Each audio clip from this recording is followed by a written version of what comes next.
আসসালামু আলাইকুম viewers, good নুন সবাইকে। কেমন আছেন সবাই? আমি স্মার্ট ব্লগ থেকে আপনাদের জন্য আবার ছোট্ট একটি ভিডিও নিয়ে এসেছি। তো মাছগুলো ভেজে নিয়েছি ভিউয়ার্স। আজকে আমাদের রান্না হচ্ছে বাসা মাছ, হচ্ছে বেগুন আলু দিয়ে ভোনা হবে, ঝোল হবে আর কি।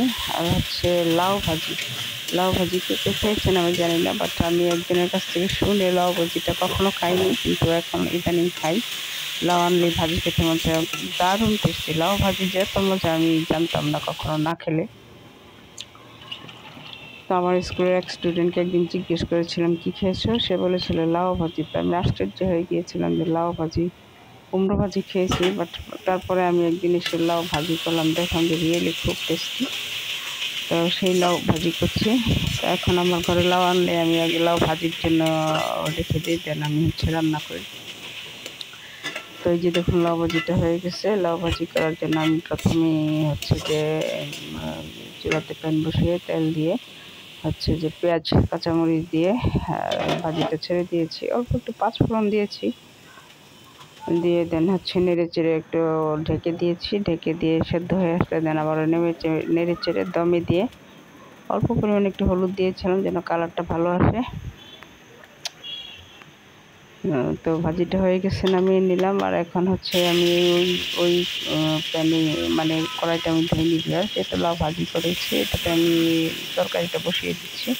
তো সেই জন্য আমি আবারও তেল দিয়ে দিলাম, তেল দিয়ে হচ্ছে রসুন আর পেঁয়াজ বাটা দিয়ে দিলাম।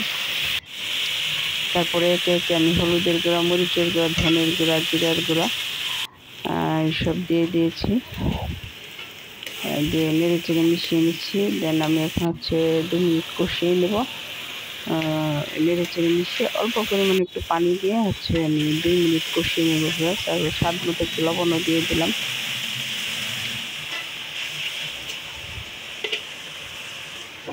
তো অল্প পরিমাণে একটু পানি দিয়ে দিলাম। এখন হচ্ছে যে ঢেকে দিয়ে একটু কষিয়ে নেব। কষিয়ে নেওয়া হয়ে গেছে। তো এখন আমি দিয়ে দিলাম বেগুন আর আলু দিয়ে বাছা মাছ খেতে স্পেশালি বেগুন দিয়ে যে কোনো তরকারি ভিউয়ার্স, সেটা ইলিশ মাছ, রুই মাছ, কাতলা মাছ, মাগুর মাছ, শিঙা আমরা চাই রান্না করি না কেন, ছোটো মাছের চচ্চড়ি বেগুন দিয়ে হলে তো আরও মজা হয়। আমি বেগুন দিয়ে চচ্চড়িগুলো বেশি খাই, শুটকি তো আরও মজা হয়। তো দিয়ে দিলাম। এখন বেগুন আলুগুলো মিশিয়ে নিয়ে ঢেকে দিলাম, ঢেকে 3-4 মিনিটের মতো ফুলাচ্ছে জাল করেছি। জাল করার পরে যে দেখুন বেগুনগুলো মোটামুটি অর্ধ সিদ্ধ হয়ে আসছে। এখন আমি হচ্ছে যে মাছগুলো একটু দিয়ে দেবো, ভেজে রাখা মাছগুলো দিয়ে দেবো। এখন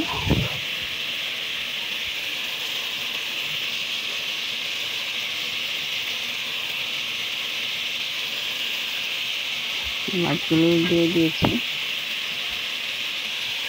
এখন অল্প পরিমাণে একটু ঝোল দিয়ে দেবো।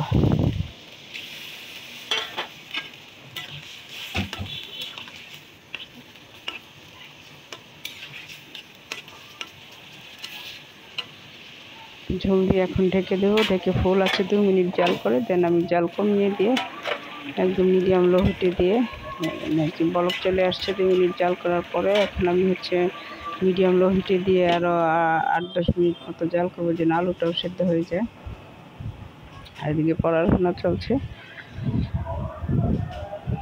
বাইরে ভিউয়ার্স বৃষ্টি হচ্ছে, প্রচণ্ড বৃষ্টি হচ্ছে সকাল থেকেই।